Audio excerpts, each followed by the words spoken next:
Jangankan kalian, kami juga tertipu gitu loh. Ya, ya. Loh kan kalau di publiknya kan mundur.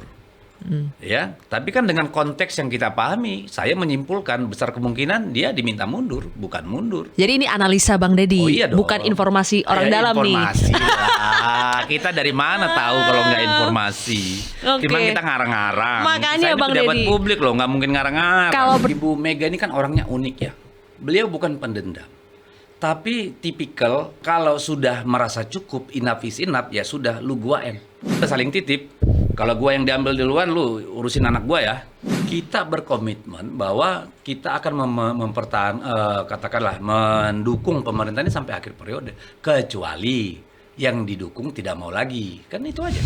1000%. 1000% bahkan Iyalah. buat Kaisang. Emang menambahkan frase itu di Mahkamah Agung gampang? Kan enggak lah. Pasti orang yang powerful. Malaikat aja bingung, apalagi gua.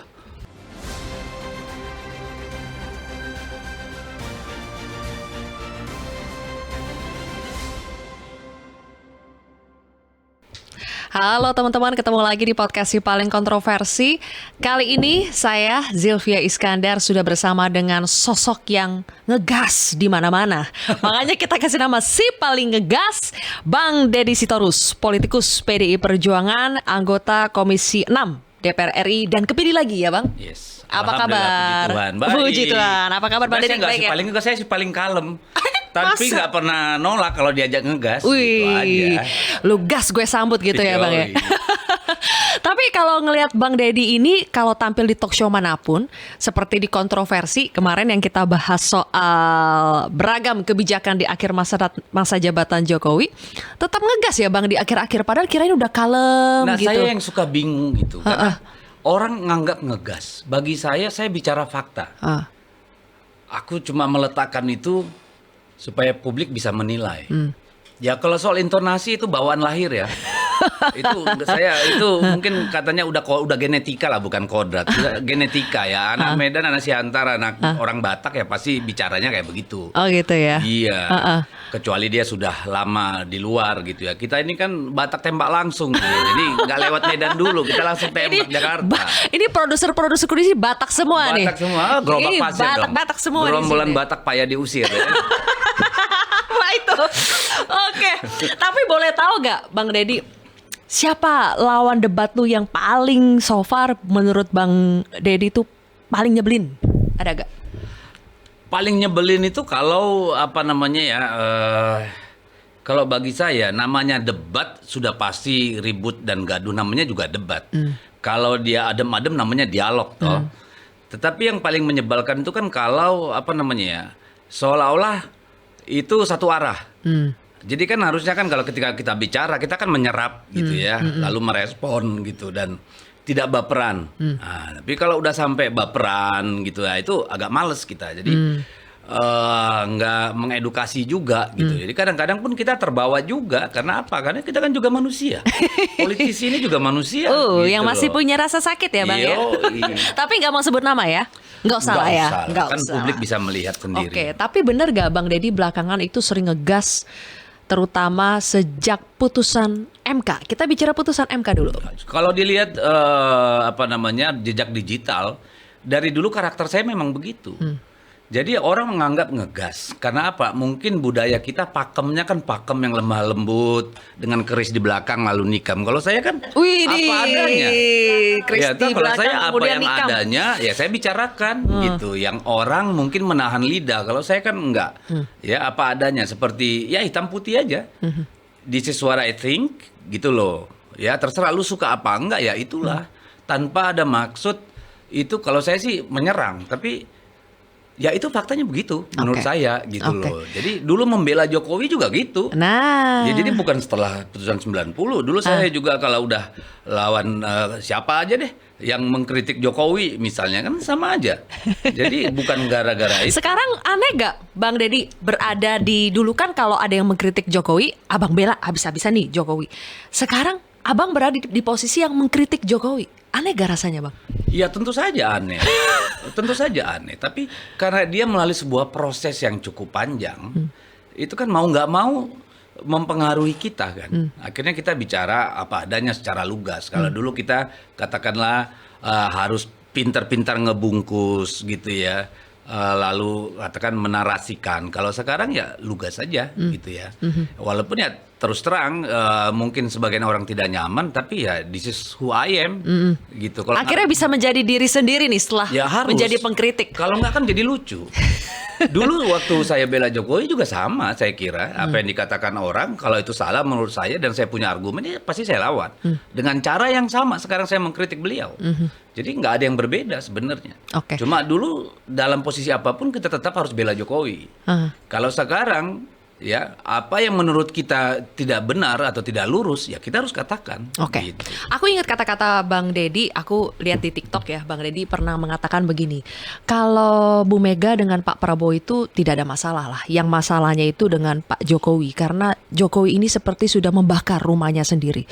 Itu derajat kekesalan Bang Deddy itu sebegitunya ya sampai mengeluarkan kata-kata yang menurutku cukup keras ya. Jokowi sudah membakar rumahnya sendiri. Ya itu kan apa namanya? Hasil dari kata-kata Pak Jokowi sendiri kepada Andi Wijayanto. Kalian hebat kalau bisa ngalahkan saya.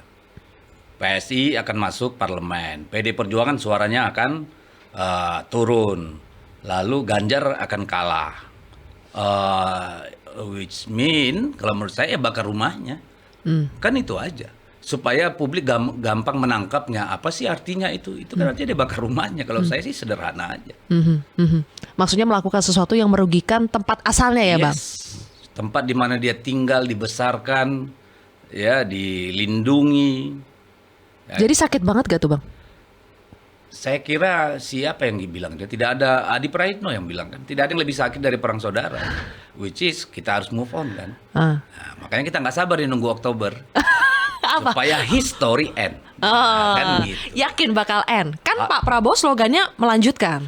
Ya saya lihat Pak Prabowo ini kan seorang tentara ya, seorang kalau di masa dulu disebut seorang satria. Pasti setiap satria punya jalannya dan caranya sendiri. Dimanapun sudah terbentuk apa namanya sikap kepemimpinan pada beliau, sudah tentu beliau ingin menuliskan sejarahnya sendiri, bukan his story, bukan sejarahnya Jokowi kan, his own story dong. Gitu. Karena kan dia punya waktu yang pendek juga untuk membuktikan sebelum nanti mungkin dia ingin berkompetisi lagi di 2024. Tapi Bang Deddy yakin Pak Prabowo bisa menjadi dirinya sendiri keluar dari influence-nya Pak Jokowi? Saya kira harus. Ini bukan soal bisa atau berani. Dia harus. Kalau tidak, dia tidak akan relevan bagi Indonesia. Gitu dong. Harus iya, tapi yakin gak Bang bisa? Ya mau nggak mau dia nggak punya pilihan lain. Dia tidak mungkin terus-terus manggul-manggul Pak Jokowi dong. Kan dia harus menuliskan sejarahnya sendiri. Tidak mungkin dia terus apa yang kemudian misalnya begini. Saya dengar untuk anggaran 2025 itu IKN bukan lagi prioritas. Setelah bertahun-tahun, 3 tahun terakhir menjadi prioritas. Dengar dari mana tuh Bang? Ada deh. Dari apa? Kan katanya wartawan yang baik tidak pernah menyebut sumbernya. Oh gitu. Iya, Dengar kan? dari internal Pak Prabowo ya? Internal kementerian. Internal kementerian mana nih? Ada deh. Oh gitu. Ini seru nih Mau Bang tahu Deddy. aja. Ya, jadi nanti maksudnya lihat aja di anggaran 2025 apakah benar itu terjadi.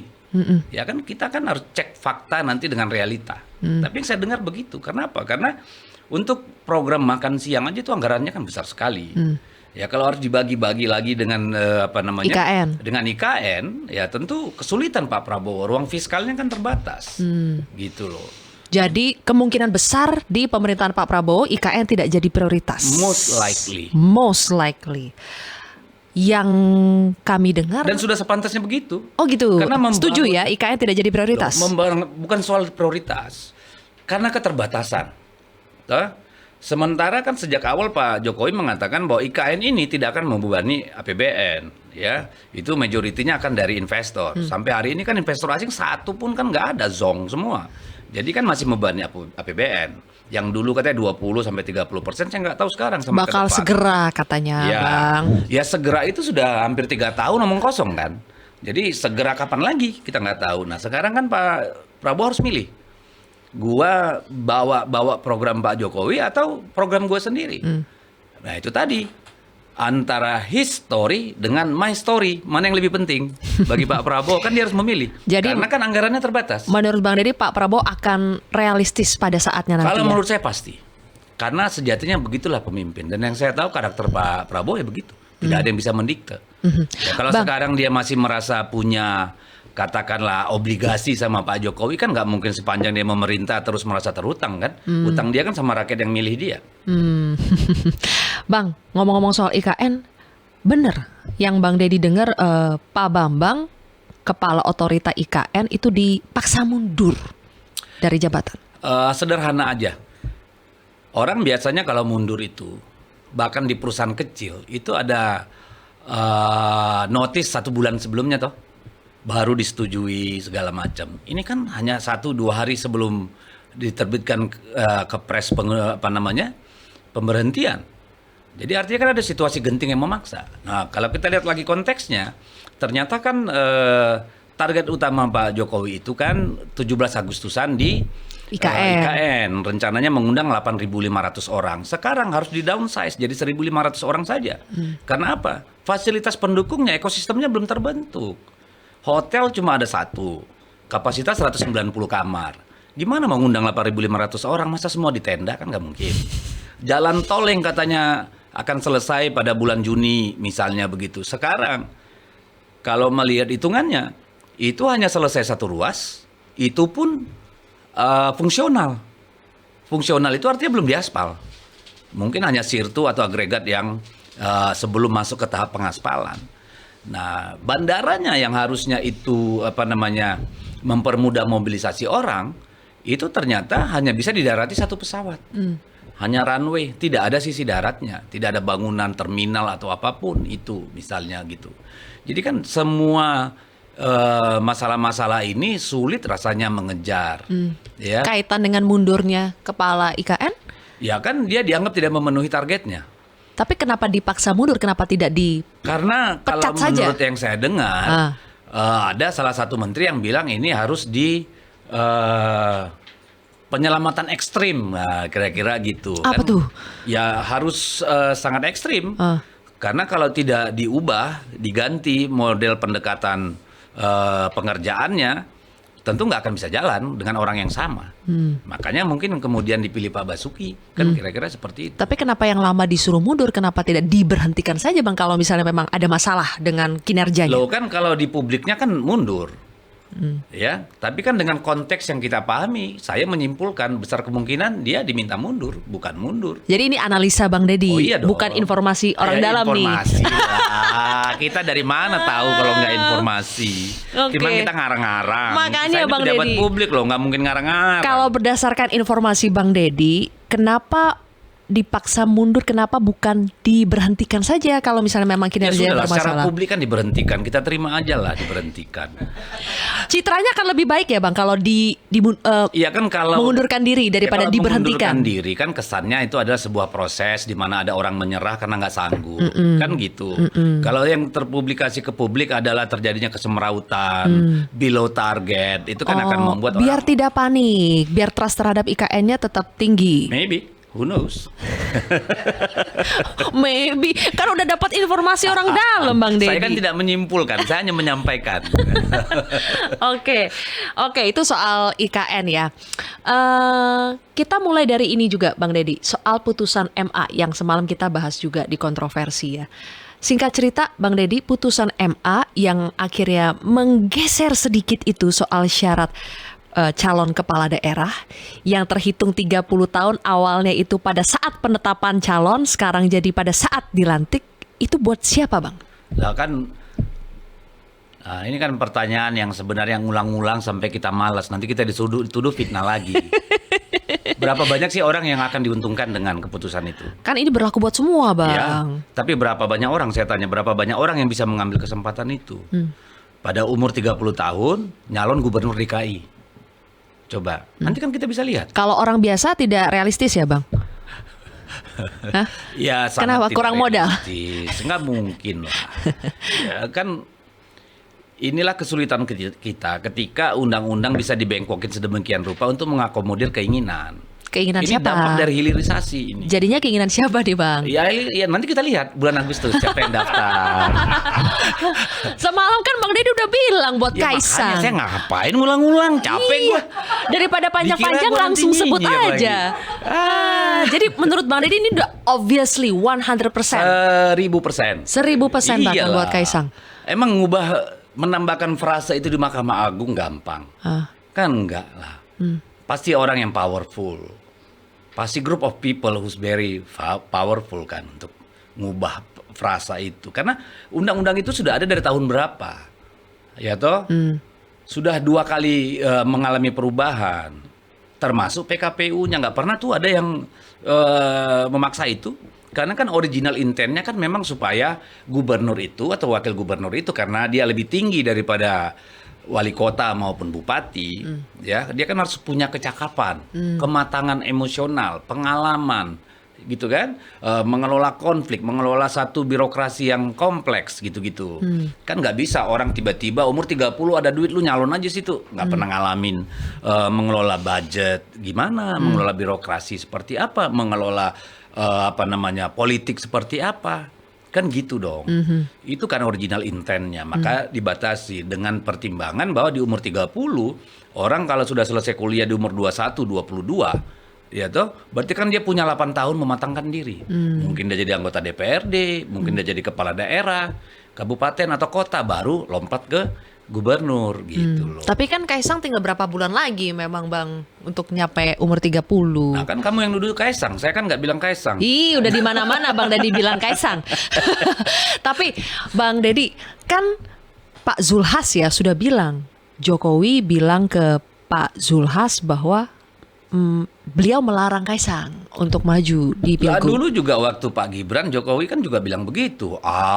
Baru 2 tahun. Kan gitu juga beliau bilangnya. Bahkan di depan kita sendiri Gibrannya ngomong, enggak, saya setia sama PDI Perjuangan, Pak Jokowi juga gitu.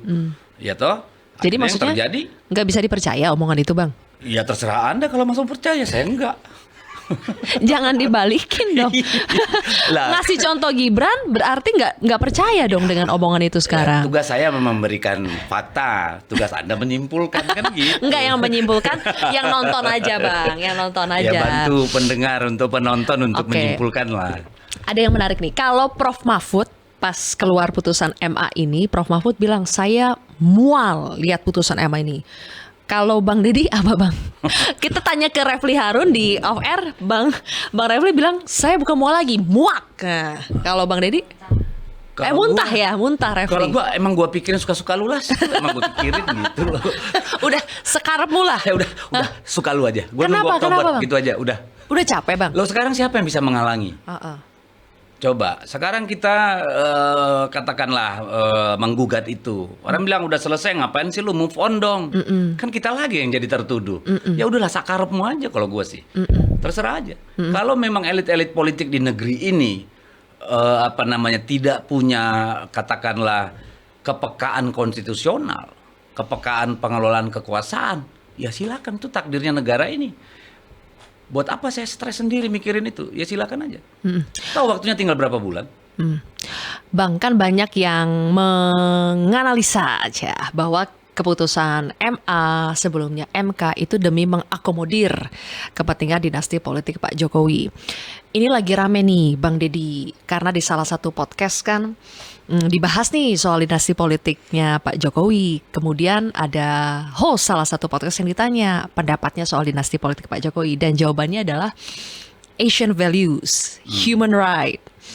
Bang Deddy sepakat gak dinasti politik itu menjadi Asian values and human right? Ya mungkin Asian values ribuan tahun yang lalu ya. Tapi seiring datangnya demokrasi, bukannya itu yang kita gugat pada reformasi. Korupsi dan nepotisme. Ya, nepotisme which is dynasty kan, dinasti politik. Dalam artian apa? Penggunaan kekuasaan untuk menguntungkan keluarga sendiri, kan itu maknanya. Jadi kalau itu disebut Asian value, ya Anda berarti nggak bangun tidur sejak zaman dinasti Ming gitu loh. Jadi itu udah Dinasti Ming jauh sih. banget kali gitu kan sebagai Asian value. Ini kan praktek buruk yang kemudian dibudayakan. Nggak beda sama korupsi. Sama aja, kita jadi permisif. Tapi kan dinasti politik memang ada di mana-mana, Bang. Keluarga politik, yes. Oh. Dinasti politik dalam konteks dinasti politik, ya. Tetapi yang kita tentang itu kan adalah bahwa membentuk dinasti politik itu dengan menggunakan kekuasaan. Dengan menggerakkan instrumen-instrumen kekuasaan, kan itu yang berbahaya. Jadi misalnya seorang gubernur mau mencalonkan anaknya bupati, dia gunakan APBN, dia gunakan APH, dia gunakan kepala desa, kan itu yang nggak boleh. Karena akhirnya pemilu kita nggak jurdil gitu loh. Jadi bukan soal dinastinya yang kita sorot, tapi penggunaan kekuasaan untuk mencapai tujuan. Jadi Bang Deddy dinasti politik tidak masalah, tapi caranya, Ya, dinasti politik cara dalam mainnya. konteks keluarga politik, misalnya keluarga Bung Karno itu keluarga politisi, misalnya, itu ya mereka dari kecil sudah bicara politik. Sama sebenarnya, ya apakah Kaisang Gibran berhak, tapi jangan bengkokin hukum untuk itu, kan gitu, sabar dong, ya toh. Kalau saya sih melihatnya di sana. Oke.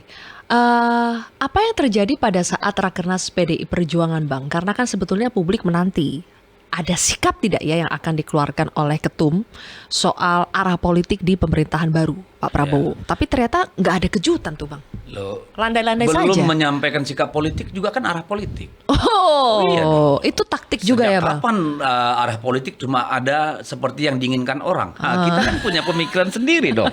Enak aja lu ngatur-ngatur kita. Kita mainin dulu dong. Mainin dulu. Wah, ini kata-kata Bu Mega nih. Maininnya buat apa sih, Bang? Ya untuk kepentingan PDI Perjuangan, kepentingan bangsa. Coba kalau sekarang kita mengatakan kita masuk ke pemerintahan, sedih nggak tuh semua pendukung kita yang berdarah-darah memperjuangkan calon kita dan partai kita?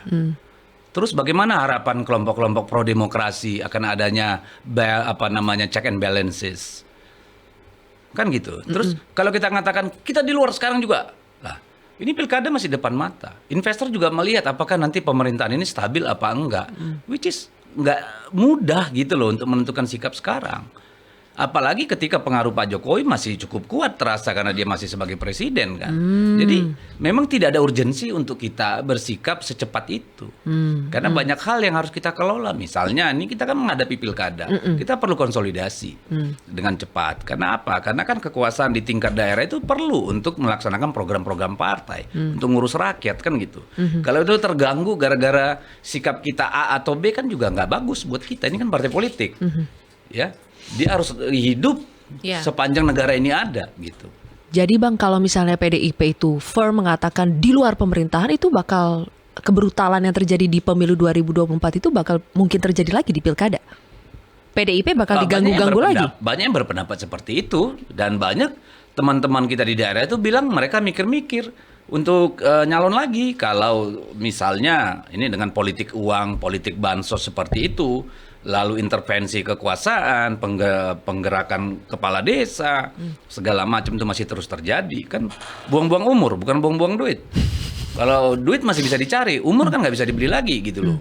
Jadi ya tapi Rakernas kemarin kemudian menyolidkan itu kembali sehingga semangat tempur soliditas itu kembali bagi kita.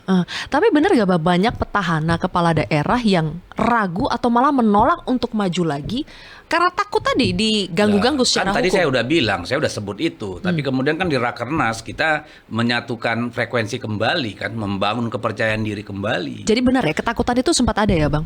Kekhawatiran itu ada, bukan? Kita mana pernah takut sih Mbak? Salah aja kita berani apalagi bener. Ya toh? Khawatir sama takut beda tipis tuh Bang.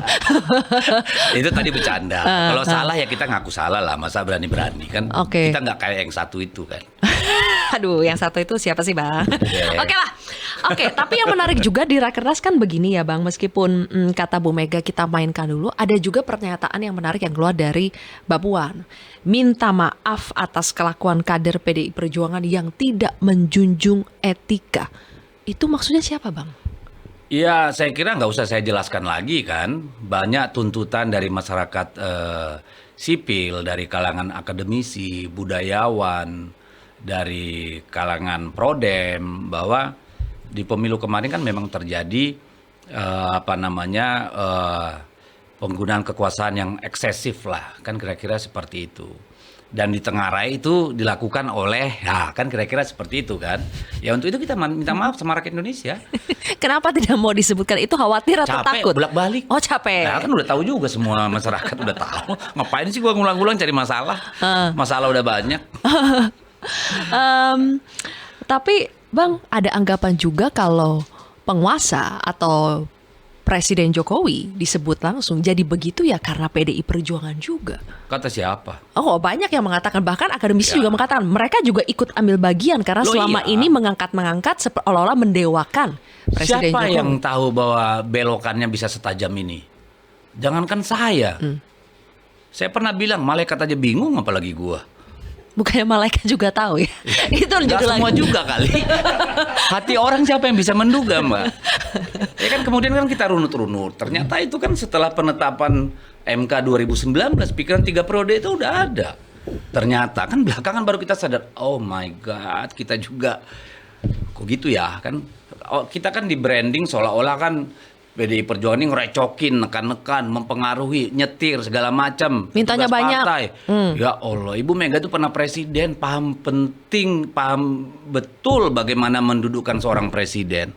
Ya, paham penting perlunya presiden itu bisa mau berpikir dengan baik. Buktinya waktu Ibu Mega jadi presiden aja, tidak ada tuh orang partai di istana.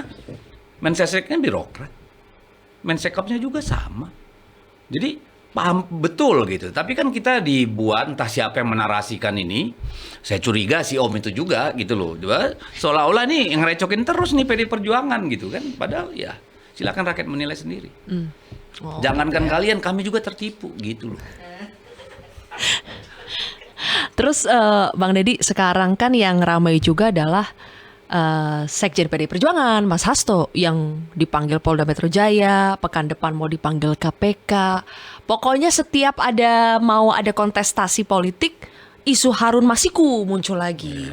Kenapa sih Bang? Ada kaitan apa sih Harun Masiku dengan PDI Perjuangan sampai dikait-kaitkan terus? Ya karena perlu dikait-kaitkan untuk menjelek-jelekan PDI Perjuangan. Kasus Harun Masiku tuh kasus suap menyuap pribadi. Ya. Kita dulu pengalaman waktu pemilu 2014 ada namanya almarhum sutradara Ginting. Oke, beliau meninggal dunia, lalu PDI Perjuangan meminta fatwanya Mahkamah Agung kalau nggak salah ya, kemudian KPU supaya kepada siapa suara itu diberikan kepada partai. Nah, lalu kan 2019 itu nggak diperbolehkan gitu. Jadi partai dalam ini Sekjen itu menggugat itu ke MA. Ke Mahkamah Agung gitu loh. Nah, urusan kita di situ. Ya, karena pada waktu itu ada calon kita yang menang, suaranya tinggi, itu meninggal dunia juga. Jadi kita kan mengulang pengalaman 2014. Nah, lalu setelah proses di partai dan di Mahkamah Agung, yang namanya Harun Masiku kan bertemu dengan komisioner. Itu kan nggak ada urusan sama kita. Komisioner KPU ya? Iya, yang kemudian dihukum gitu kan.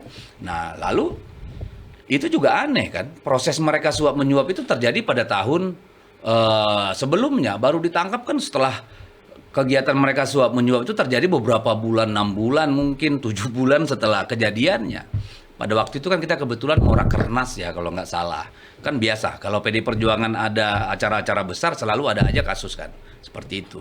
Nah sekarang yang mengalami ini kan bukan cuma Pak Sekjen. Banyak dari politisi kita yang juga mengalami tekanan-tekanan itu. Ya. Bang Deddy? Saya Ngalamin juga? Ya orang Batak, lu tahu sendirilah gerobak pasir. Gimana?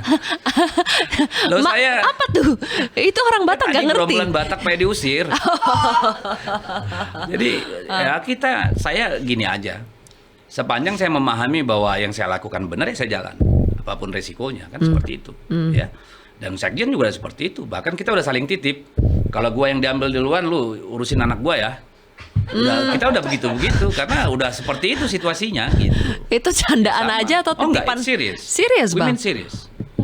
Ya, karena seperti itu. Apa sih Bang contoh tekanannya kalau yang Bang Deddy Ayo, rasakan? sudahlah, kita bicara di sini nanti seperti curhat. Kita hadapi aja. Kenapa? Sudah menyangkut keluarga atau gimana Bang tekanannya? Ya udah deh, nggak usah dibahas. Capek. Nanti dibilang kita manja lu, cengeng. Nggak ada. Kita lawan, nggak ada urusan. Tapi sudah titip pesan ya. Balik lagi ke Harun Masiku nih Bang Deddy. Banyak yang berasumsi kalau Harun Masiku itu menyimpan rahasia yang terkait dengan PDI Perjuangan sebagai sebuah partai politik. Ada rahasia yang disimpan Harun Masiku. Ya itu omong kosong. Kenapa? Harun Masiku ini sebelumnya dari Partai Demokrat. Dia baru bersentuhan dengan kita ketika pencalekan. Ya, dia caleg. Dia nggak pernah jadi pengurus partai, nggak pernah terlibat dalam kegiatan partai. Tetapi hanya kebetulan ya pada saat itu di dapilnya yang pemenang suara terbanyak meninggal dunia. Itu saja urusan kita dengan Harun Masiku. Tidak ada urusan lain, tidak ada hubungan lain. Sebelumnya dia tidak pernah di partai, di PDI Perjuangan. Dia kan adanya di Partai Demokrat, mencalonkan diri pada pemilu sebelumnya. Dekat gak Harun Masiku dengan Mas Sekjen? Bagaimana bisa deket? Kan dia juga baru masuk partai. Masuknya juga pada proses pencalekan. Tahu aja tugas Sekjen kalau sudah masuk proses pencalekan dan pemilu. Mau dekat kayak apa? Tiap hari juga kelihatan aktivitas beliau. Jadi sebenarnya PDI Perjuangan mendukung KPK cepat-cepat aja tangkap Harun Masiku ya Bang? Ya, kita mendukung penegakan hukum. Silakan. Dari dulu kan kita bilang begitu.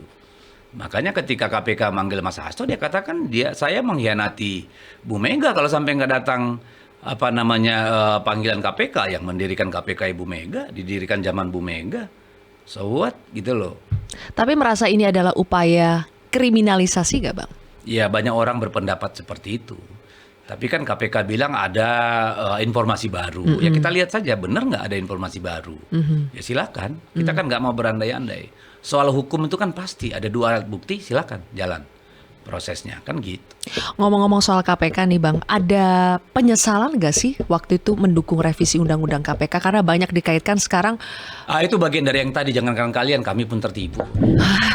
Udah gak usah dibahas deh kalau soal itu. Tertipu gimana? Kan sebagai partai harusnya fraksi partai. Aku tertipu. Aku lalala gitu kan. Sebagai partai politik kan independen Bang dalam menentukan kebijakan mana yang mau didukung ya kan memang dan pada tidak. saat itu kita melihat banyak kebablasannya kan. Misalnya soal penyadapan, soal ini, soal bahwa tidak bisa SP3 gitu. Tapi kan kita nggak terpikir kemudian dimasukkan ke rumpun eksekutif yang konsekuensinya KPK berada di bawah presiden kan. Nggak sejauh itu juga imajinasi kita gitu loh. Kita kan ingin meluruskan minimal ya ada dewas gitu loh supaya tidak sembarangan nih menggunakan alat-alat yang ada KPK untuk kepentingan segelintir orang gitu loh. Kita nggak secerdas itu berpikir bahwa konsekuensinya itu penyesalan. Penyesalan itu memang selalu datang makanya disebut penyesalan. belakangan. Kalau sebelumnya namanya kesadaran. Berarti kalau ada nanti di periode berikutnya, Bang, ada upaya untuk memperbaiki penyesalan-penyesalan ini nggak? Misalnya mendukung lagi supaya ada revisi lagi Undang-Undang KPK. Ya, ini kan pasti namanya DPR sebagai sebuah lembaga, partai politik sebagai entitas yang memang mengurusi masalah-masalah ini kan bagaimana kesepakatan bersamanya. Kan nggak bisa juga kita sendirian. Ya toh, pasti harus bersama-sama. Tapi kan PDIP bisa menjadi inisiator, Bang. Inisiator aja bisa, tapi kemudian kan bisa juga itu menjadi menjadi bahan ketawaan kan. Lu dulu kau yang mulai, kau yang mengakhiri kan bisa gitu juga. Jadi, agak serba sulit ya posisi PDIP sekarang, Bang. Iya, kita harus akui dan kita baru ini mengalami ini dan belum ada partai politik juga ngalamin seperti ini. Jadi ya nanti belajar dari kami. Setiap kali kan PDIP mengkritik penguasa selalu bilangnya PDIP kan bagian dari penguasa. Dibalikin lagi ke PDIP. Betul. Gitu, Bang. Itu nggak bisa kita hindari. Karena memang kita yang membangun pemerintahan ini 2 periode. Memang kita yang mencalonkan Pak Jokowi, memperjuangkannya, menjaganya, ya, merawatnya, mendukungnya. Kan memang PDI Perjuangan. Tetapi apakah itu menghilangkan keharusan kita untuk meluruskan hal-hal yang bengkok? Kan enggak. Jadi fakta bahwa kita ada dalam pemerintahan kan tidak mengurangi kewajiban kita untuk memperbaiki keadaan. Oke, kalau di pemerintahan Prabowo kita masih menunggu sikap dari PDI Perjuangan. Kalau di pemerintahan Jokowi sekarang sebetulnya posisi PDI Perjuangan itu masih di partai pendukung pemerintah gak sih, Bang? Kita berkomitmen bahwa kita akan mendukung pemerintah ini sampai akhir periode. Kecuali yang didukung tidak mau lagi. Kan itu aja. Jadi satu-satunya cara untuk PDI Perjuangan membatalkan niatnya menjaga pemerintah sampai akhir itu, jika yang mau dijaga udah nggak mau, kan gitu aja. Sampai sekarang masih ada di dalam pemerintah, berarti yang dijaga itu masih mau. Oh ya, Masih mau ya Bang? kesimpulan Anda kan begitu. Kan saya dari logika apa yang disampaikan nggak oleh apa-apa. Bang Deddy. Tapi ngomong-ngomong soal menjaga pemerintahan sekarang, kan banyak upaya untuk bisa mempertemukan, pertama Pak Prabowo dengan Bu Mega, kemudian Pak Jokowi dengan Bu Mega. Itu masih mungkin terjadi gak tuh Bang? Bu Mega dengan Pak Jokowi terutama. Kalau melihat ini, Ibu Mega ini kan orangnya unik ya. Beliau bukan pendendam, tapi tipikal individu yang kalau sudah merasa cukup, enough is enough, ya sudah, lu gua em. Jadi apa istilahnya itu, ya cut loose saja, udah gitu loh. Tanpa harus misalnya begini, orang kan banyak mempersepsikan Bu Mega dendam sama Pak SBY. Lah waktu berkali-kali bertemu nggak ada tuh. Waktu Ibu Ani meninggal dunia almarhum, Bu Mega mengirim Bu Puan menjemput. Ketika pemakaman Bu Mega datang. Waktu tahlilan Ibu Mega mengirim lagi Mbak Puan gitu loh. Jadi di mana? Tapi bahwa fakta bahwa lu sama gua itu berbeda dan nggak mungkin disatukan, ya sudah, kita urus diri masing-masing gitu loh. Jadi Ibu Mega nggak pernah ganggu Pak SBY. Ketika anak-anak Pak SBY datang ke rumah Ibu Mega juga disambut dengan seluruh keluarga besar. Nah itu, jadi bukan berarti harus mendendam atau ya sudah nggak bisa baikan. Emang nggak perlu lagi baikan. Gua malu kalau udah nggak cocok, ngapain juga kita harus senggol-senggolan.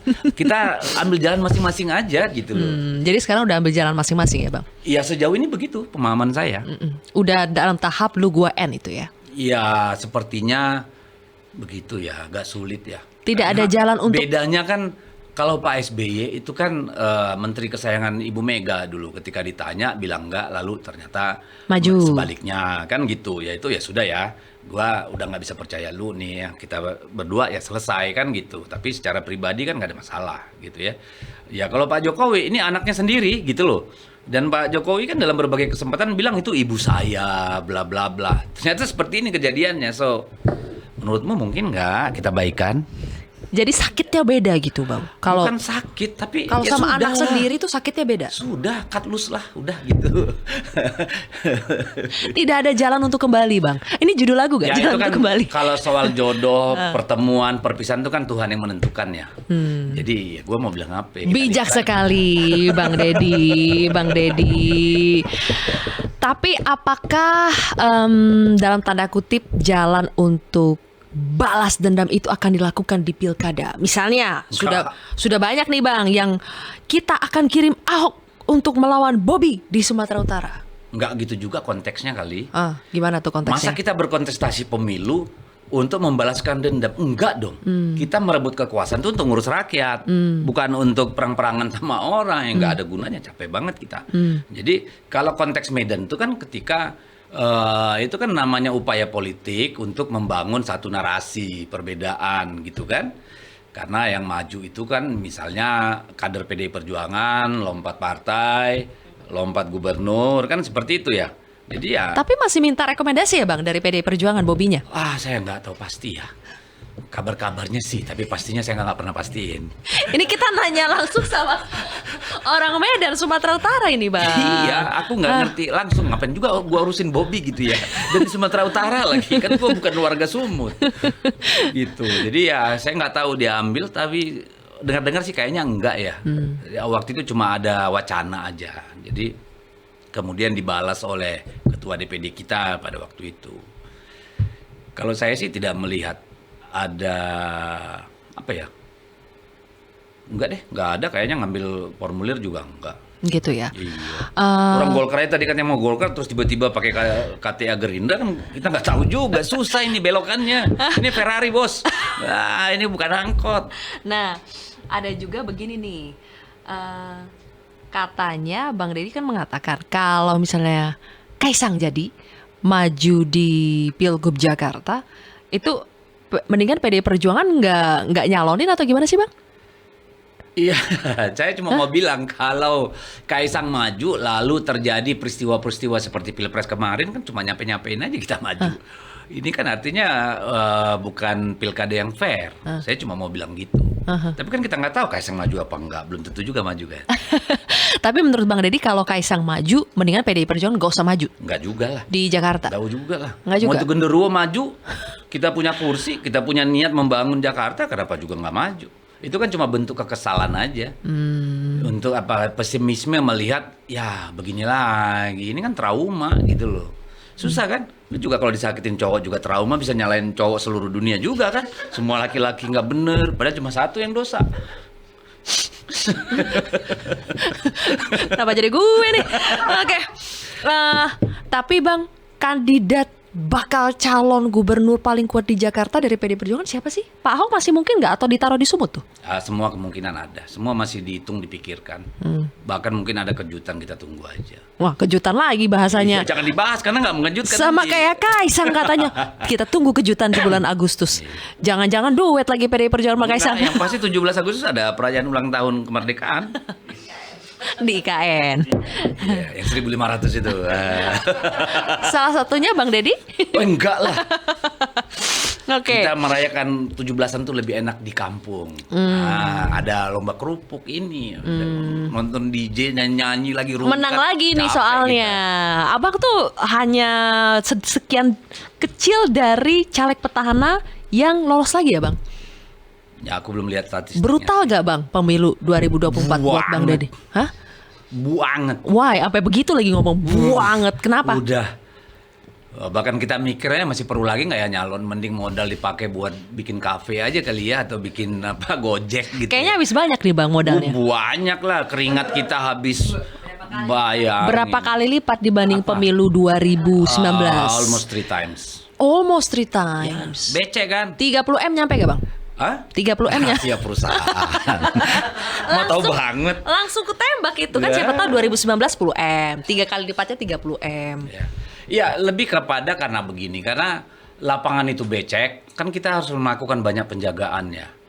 Kan kira-kira seperti itu, yang tadinya orang bertarung masing-masing berusaha meraih simpati daripada pemilih. Ini dengan gempuran-gempuran, dengan mobilisasi, akhirnya kan effort kita jadi mau nggak mau harus lebih besar. Jadi ikut arus juga Bang, harus pakai amplop juga kah? Enggak. Untuk mengganggu lawan, iya, ganggu-ganggu. Gimana tuh ganggu-ganggu? Rahasia, itu kan taktik politik. Banyak rahasianya. Loh, kan nggak semua harus diungkapkan ke publik. Oh, jadi buat modal besar buat ganggu-ganggu lawan. Oh iya dong. Masa strategi dikasih tahu, goblok banget. Tapi jadi bisa tetap menang, tetap lolos Ya, itu. karena kita harus cerdik kan. Jadi itu kan bukan hanya kekuatan uang. Saya bisa dibilang hampir 70% pemilih saya itu pemilih baru. Yang dulu 2000 datang dari tempat-tempat yang dulu 2019 nggak dukung saya. Karena tempat-tempat yang saya jaga, saya kasih ambulans darat, saya kasih speedboat ambulan, saya rutin kurban, rutin sembako setiap Ramadan, setiap Natalan. Gede nih kayaknya modalnya nih. Itu dihajar semua dengan banjir money politik. Jadi, waduh, saya kan harus cari suara baru. Saya 2M aja, makasih mas gitu. 2M gua modalnya. Sampai apa Udah tadi? dicoblos, makasih mas gitu. Makasih mbak, kan 2M doang gua. Di pada malu-malu nyebutin angkanya nih. Tapi kita dengar sekarang gitu Bang, untuk DPR RI itu satu kursi di atas 20M. Saya termasuk orang yang pertama yang menyampaikan itu setelah coblosan ya di ILC. Karena itu sangat meresahkan. Karena saya bilang kalau begini caranya ke depan itu yang memegang jabatan publik itu memang hanya yang punya uang atau yang punya akses kekuasaan. Rakyat biasa nggak akan bisa ikut berkompetisi. Itu kan bahaya gitu loh.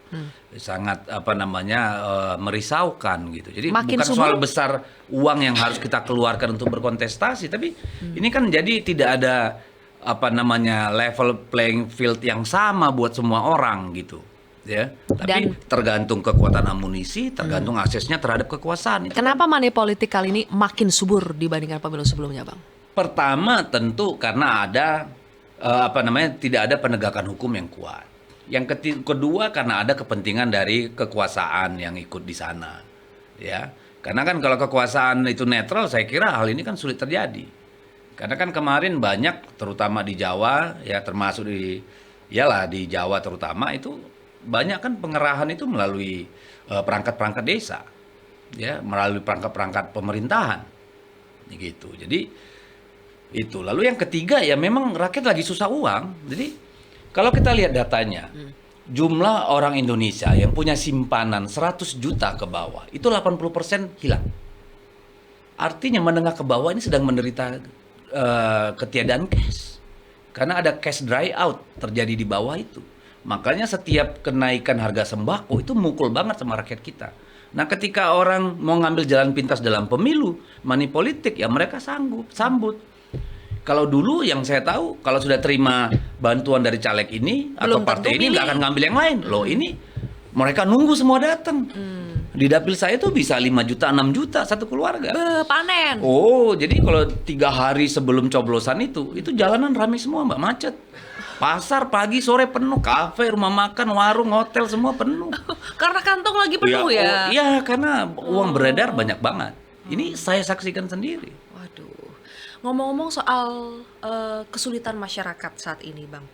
Kan sekarang lagi banyak kebijakan-kebijakan yang dinilai menyengsarakan masyarakat. Paling heboh, tapera. Gaji-gaji kita nih, Bang. Mau dipotong lagi nih. 2,5% dari kita, 0,5% dibayarin perusahaan. Itu tapera. Terus ada lagi kenaikan pajak, ada lagi kenaikan sembako, HET, macam-macam lagi, UKT juga kirain dibatalin, ternyata cuma ditunda. Dan itu semua terjadi di akhir masa jabatan. Benar gak, Bang? Ini sengaja dikeluarkan di akhir masa jabatan, bukan sebelum pemilu, karena kalau sebelum pemilu ini bisa mempengaruhi hasil pemilu. Menurutmu begitu kan? Menurut Abang? Aku nanya Abang. Ya, aku jangan nggak tanya berbeda aku. pendapat sama lu, sama. gitu. Lah ini Aku kan namanya cuci tadi gudang. bertanya loh, Ya, Bang, ini namanya pendapat. cuci gudang. Karena kan banyak kewajiban undang-undang. Ya memang harus dilaksanakan. Ya ditunda dong, karena kemarin kan ada kepentingan di dalam pemilu. Kalau dilakukan di situ lah yang namanya approval rating itu terjun bebas, Mbak. Jadi tentu setelah itu. Nah makanya sekarang ini kan jadi derita Pak Prabowo nih ke depan. Karena itu semua undang-undang, misalnya soal tapera, selambat-lambatnya 2027. Ya kan nanti gimana Pak Prabowo menyelesaikan masalah itu? Kenaikan UKT dan seterusnya. Ini kan terkait dengan ruang fiskal kita. Ya. Tapi bukannya PD Perjuangan setuju juga tuh, Bang, tapera? Loh, setuju. Karena pada dasarnya kan baik, tetapi dalam pelaksanaannya semangatnya kita setuju, undang-undang kita setuju, tapi dalam pelaksanaannya kan harus dipilih. Misalnya kita kan nggak bisa katakanlah tidak bisa membantah bahwa banyak pekerja ini yang sudah nyicil rumah, KPR, menyicil kendaraan dan segala macam. Ya kalau ditambah beban 3% itu terasa loh. Apalagi ketika sembako tinggi terus seperti ini, harga dolar tinggi, inflasi naik, kan ini semua menambah beban masyarakat. Memangnya ketika setuju di tahun berapa itu tidak dipertimbangkan poin-poin ini, Bang? Loh, kan yang disepakati dalam undang-undang itu kan bukan hal yang detail dan teknis. Detail teknis itu kan ada di dalam penjabaran peraturan pemerintah, Juklak. Jadi Juknis. PP-nya ini yang tidak sesuai Iya dong. dengan ekspektasi, Yes, Bang. Tidak sesuai dan dengan semangat awal. Momentumnya juga gitu ya tidak tepat. Ya, dalam kondisi sekarang coba harga cabai, harga bawang, harga apa yang nggak naik sekarang? Harga gula, harga telur, semua naik. Tinggal harga diri aja nih yang nggak naik. Baru saya mau bilang, Bang. Iya, makanya. Harga diri juga naik. Sudah itu, hal-hal teknisnya itu tidak menjawab pertanyaan-pertanyaan masyarakat. Bagaimana tadi itu yang sudah punya beban, sudah nyicil rumah, atau yang sudah rumah, kan gitu nih. Bagaimana yang pekerja mandiri? Nah ini kan semua harusnya dijawab melalui peraturan pemerintah itu. Kalau dengan peraturan yang sekarang menyengsarakan, benar, Bang? Iya, dalam kondisi sekarang itu sangat memberatkan. Konsep tabungan, tapi ini diwajibkan. Tabungan, bahkan dibilang dipaksa kita untuk nabung.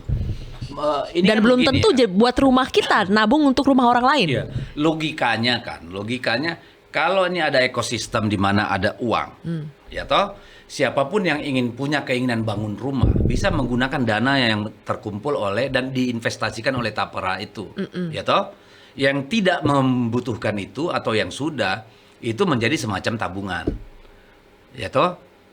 Tetapi kan itu tadi harus dilihat dulu dong kondisi masyarakatnya.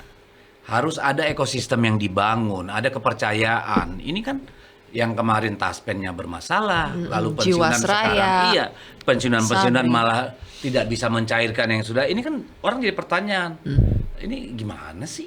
Itu tidak ada kepekaan kan kira-kira seperti itu. Tidak ada kepekaan tapi ada kebutuhan dana yang besar ya Bang. Iya, Untuk pasti. untuk membiayai berbagai proyek-proyek pemerintah. Yes. Benar tidak Bang? Nggak benar. Kalau uang itu bisa saja dimanfaatkan untuk membiayai not? proyek-proyek pemerintah. Why not? Dengan ruang fiskal kita yang terbatas, itu kan bisa. Misalnya dana itu diinvestasikan dalam bond pemerintah misalnya, kan bisa aja. Itu dapat revenue. Kenapa tidak? Bukan berarti langsung diambil uangnya kan, tapi dalam bentuk investasi toh. Gitu loh, diputar di Himbara misalnya gitu kan bisa aja. Tapi kalau misalnya sekarang dinilai lebih banyak menyengsarakan daripada manfaatnya, menurut PDI Perjuangan harus diapain Bang? Tapera itu. Ya kita harus duduk bareng lagi, merumuskan ya peraturan pemerintahnya lebih detail. Tadi kan semangatnya kita dukung bahwa kalau ada mekanisme atau ada katakanlah dana yang bisa dipakai oleh masyarakat yang nggak sanggup ini, gitu ya, atau oleh developer untuk membangun rumah-rumah murah, misalnya kan orang jadi punya rumah. Karena kan banyak nih buruh segala macam ya, pekerja mandiri yang sampai sudah punya cucu nggak punya rumah. Kan semangatnya ada di sana, gitu loh. Tapi persoalannya kan tadi itu aturan teknisnya tidak secara detail memilah-milah kelompok-kelompok masyarakat itu, ya, itu yang jadi problem. Iya, ini sekarang semuanya diwajib. Kita udah mulai berhitung ini. Potong terus ya. Alah, Gaji-gaji 3% nih. aja mah gaji apa 3%. Oh, banyak bagi sebagian masyarakat itu gede Bang. Apalagi yang kelompok menengah, ya kan? Iya, iya. Makin gede itu Bang.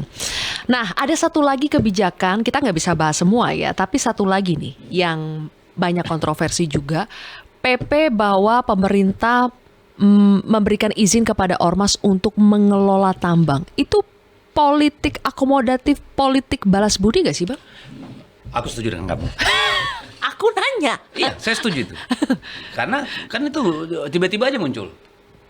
Kalau saya kan cenderung ya, saya tidak menghalangi hak karena sudah dijanjikan oleh Pak Jokowi ya, sekarang Pak Bahlil yang bilang kami ya memberikan kepada NU misalnya. Ormas keagamaan ya. Ya, tapi kalau saya lihat Muhammadiyah kan masih mempertimbangkan. Dan saya pribadi mungkin PGI dan KWI nggak akan ambil itu. Ada yang sudah menolak ya. Ya, karena mereka kan misalnya PGI, KWI itu bicara tentang keutuhan ciptaan, artinya kelestarian lingkungan segala macam. Masa iya mereka ngerusak alam dan lingkungan kan susah tuh. Nah, ya kalau saya melihat ya mudah-mudahan itu digunakan dengan baik. Bukan justru nanti jatuh ke tangan-tangan para pemain-pemain lama juga. Karena kan untuk menjadi pengusaha tambang kan nggak mudah juga. Ya mudah-mudahan ada orang NU yang kemudian bisa mengerjakan itu. Lalu pertanyaan berikutnya bagaimana itu benar-benar bisa digunakan untuk mesejahterakan warga NU kan di sana persoalannya. Tapi sejauh ini menurut Bang Dedi itu akan lebih banyak manfaatnya atau mudorotnya nih? Ya belum terjadi, saya nggak bisa nilai lah. Tapi risiko-risikonya kan itu tadi. Ketika malah membuat kerusakan lingkungan menjadi lebih masif gitu ya. Tidak dinikmati justru oleh warga yang paling membutuhkan, hanya elit-elit kan itu yang harus dimitigasi kalau menurut saya. Bang, semua kebijakan kontroversial yang dikeluarkan di akhir masa jabatan Pak Jokowi ini menurut Bang Dedi ini akan jadi modal yang baik buat pemerintahan Prabowo atau ini obviously bakal jadi beban? Yes, bom waktu. Karena kan seperti saya sampaikan tadi, bahwa bagaimanapun Pak Prabowo harus deal with this things. Nggak bisa enggak. Tadi Tapera itu 2027 sudah harus jalan.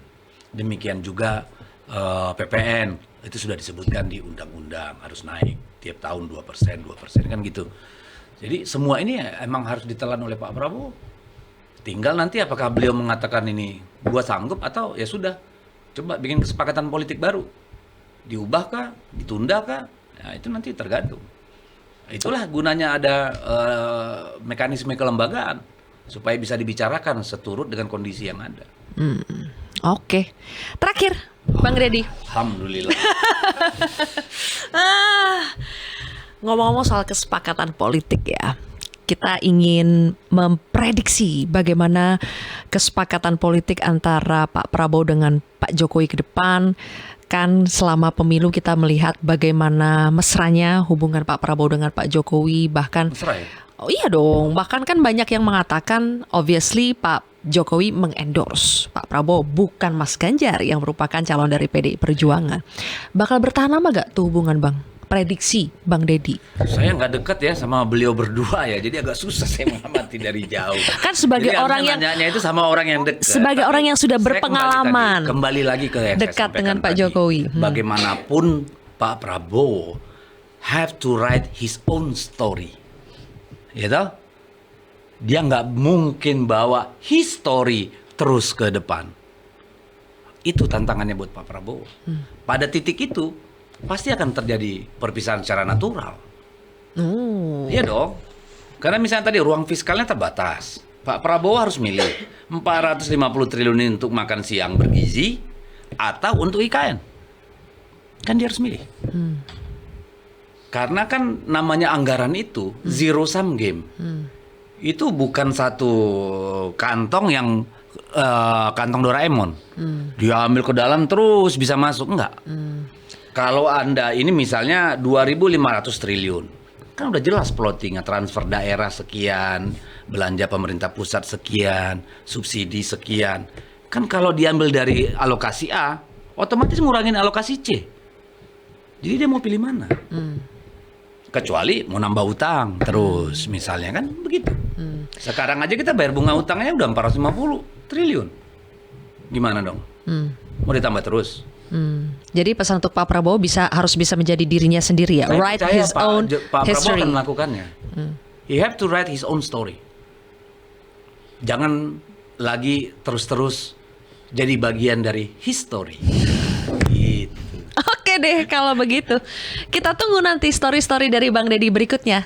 Ya, jangan banyak rahasia lagi Bang kalau kita undang ke podcast ya. Ya kalau semua dibuka nggak asik, kan harus pelan-pelan bukanya. Oke, thank you Bang Deddy. Untungnya Bang Deddy nggak ngegas sama kita di sini karena bukan lawan debat kali ya Kang ya, Bang ya. Oke. Gua Apa Bang? intonasi gua segala macam yang saya sampaikan beda nggak sama yang di tempat lain? Kan nggak kan sama kan? This is who I am. I talk fact, I talk shit. Sila terserah lu mau baper apa enggak. Kan gitu aja. Oke, jangan baper-baper kalau sama Bang Deddy Sitorus ya. Thank you. Kalau baper nanti jatuh cinta malah. Waduh, jangan dong. Thank you Bang Deddy sudah hadir di Si Paling Kontroversi. Sama-sama. Ya, sukses terus buat Bang Deddy Amin, Sitorus. sukses terus buat pemerintahan yang akan datang. Wih, Dan amin. mudah-mudahan Pak Jokowi berakhir dengan landai. Walaupun naga-naganya, ya kagak tahu lah gue. Ngeri-ngeri sedap ya di Bang Deddy. Oke, thank you Bang Deddy sekali lagi. Pemirsa, demikianlah akhir dari podcast Si Paling Kontroversi. Kita jumpa lagi ya di episode berikutnya. Dah, merdeka. Capek nggak lo?